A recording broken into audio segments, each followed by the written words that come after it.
Today po is magluluto tayo, but before po magluto, maggawa po muna tayo ng breakfast for the baby. Ito po siya, bread with cream cheese and then salad, which is tomato, cucumber, lemon, and salt, and then boiled egg. And paired with yogurt. Yan po siya, breakfast po ng baby, yogurt. Tapos yun po.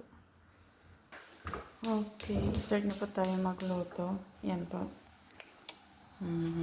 We're going to cook caldereta. Yan, and then, pag mainit na po ang kalan, ayan po, oil po, konti lang. Konti. And then, wait until boiled po yung oil.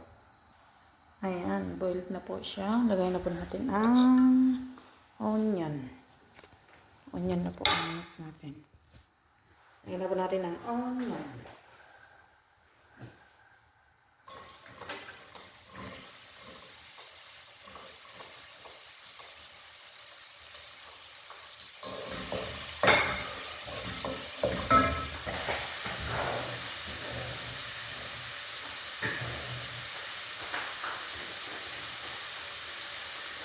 Ang onion po, i-wait po natin hanggang brown.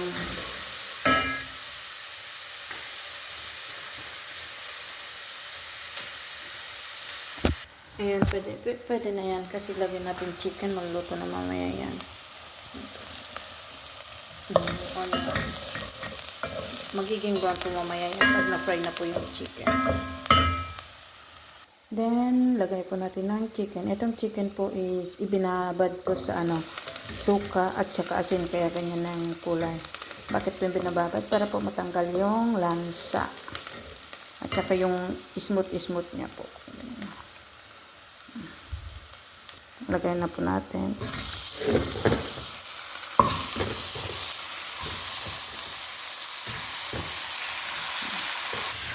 Ayan po. Although onion lang po ang ilalagay muna kasi madali lang lutuin ang onion and ang garlic at saka ang ginger. Lagay po natin mamaya pag half fry na po yung chicken. While cooking po tayo ng chicken is nagbababad na po tayo ng rice. White rice. Ito po. Basmati rice po ito. Hot water po para maganda. And then, habang nagbababad po is magpapakulo na po tayo ng tubig para sa rice natin. Ayan, tubig. O, diba? Habang naluluto yung chicken, nabra-brown na din yung onion. And then later on, ilalagay na din natin yung garlic and ginger.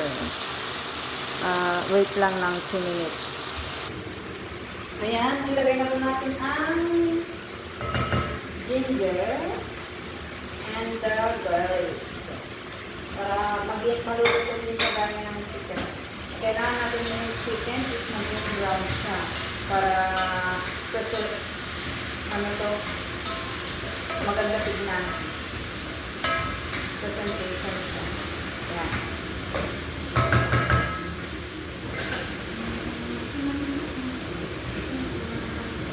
Ayan. Para po masarap ang chicken, sabi natin ang black pepper. Black pepper.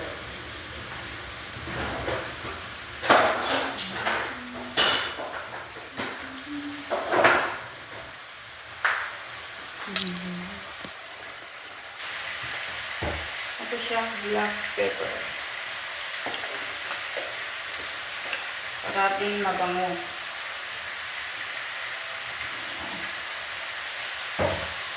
And then salt.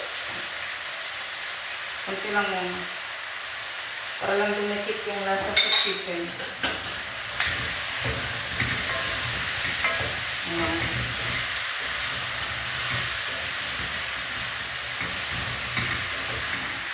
Hintay lang natin maging brown yung chicken. Brown na brown. Tapos natin ilagay yung mga baharat nila. And then mga vegetables.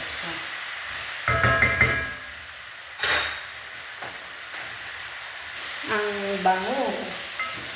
Ang bango.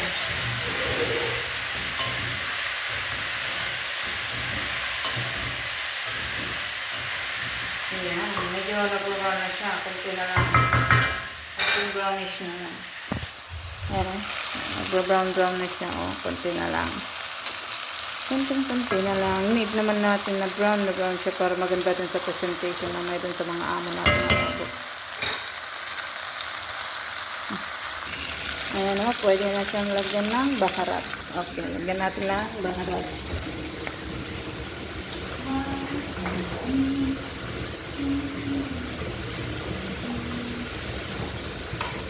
Kaldereta po is ito lang yung pinakamataling niluluto ko. Ito po is coriander powder. Depende po yung sa sukat at karami ng chicken nyo. Okay. And then, turmeric powder. Ayan. Nalagyan ko ng turmeric powder.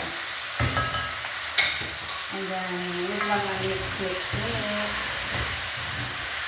Then, konting lettuce, lalagay natin ang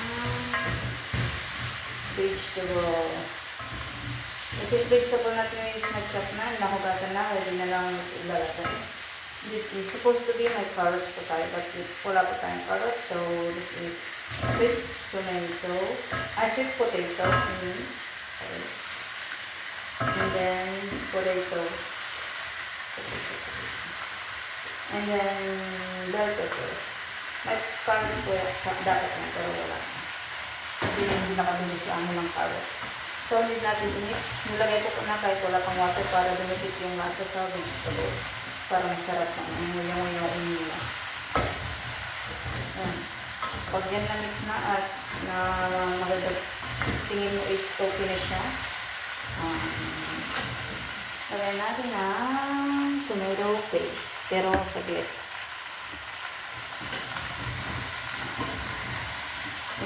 Mix lang. Para naman didikit yung lasa.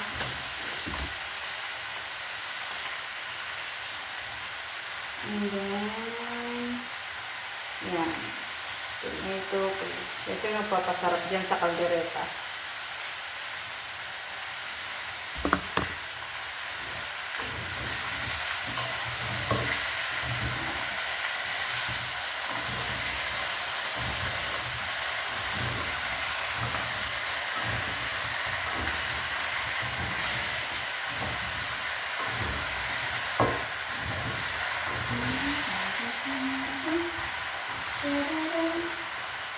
Yan po ang itsura niya. Sarap tignan, diba?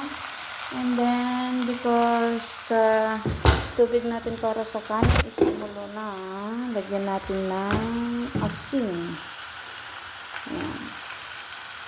Para magkalasa kasi walang kalasa-lasa yung kanin nila pag walang asin. Yan. Tapos, ilagay natin ang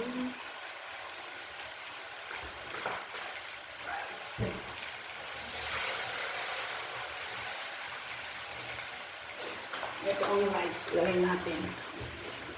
Ito kumulok na siya. Wait, ulit lang.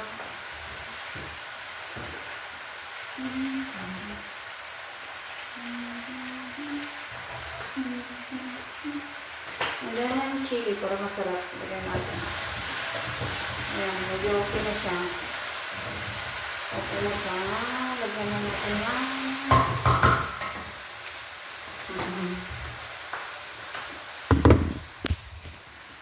Yan o. Hot water para maluto. Kailangan madaming hot water kasi mamaya is pag maluto-luto na yan, ma-absorb naman na yan tubig niya para masarap, para maluto na maigi yung chicken. Lalo na sa may buto-buto, marte ang mga Arabo, kailangan nila is overcook sometimes. Ayan o. I'll show it to you later. Since wait na lang natin maluto ang mga ulam at kanin, gumawa na ako ng salad. Ayan, hindi ko na pinakita sa inyo. Tomato at saka cucumber lang. At saka tomato at cucumber at saka onion. Meron lang siyang salt and lemon juice. Ayan na siya. Oh, kumulo na. Oh, diba? Ang ganda ng kulay. Sarap pa. Ayan, kaldereta dun sa may sardines. Sa may can. Yun to yan. Ayan, luto-luto po more. Okay.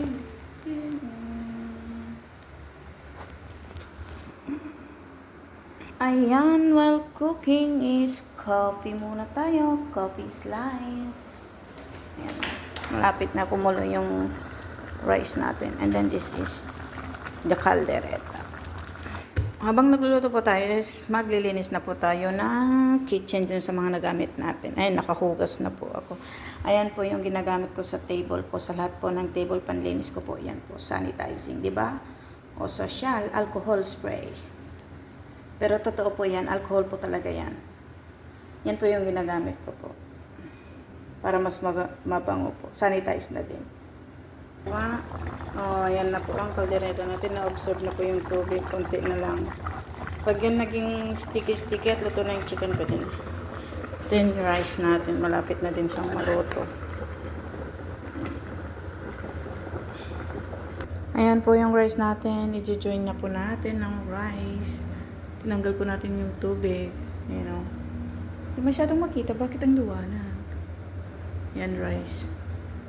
Tapos, pag na-join na po, lagay ulit sa kaldero. Ayan o. Ibalik natin sa kalan. Then, takpan siya. And then, ilagay natin sa pinaka-slow na fire. Ayan. Para,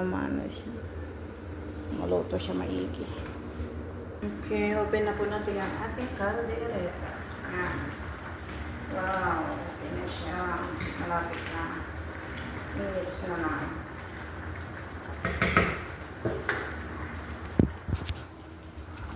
Oh, diba? Kailangan natin yung apoy kasi malapit na. End ko na dito ang ating video. End na po natin. End na po ang rice. At saka caldereta. This is the white rice. And this is the caldereta.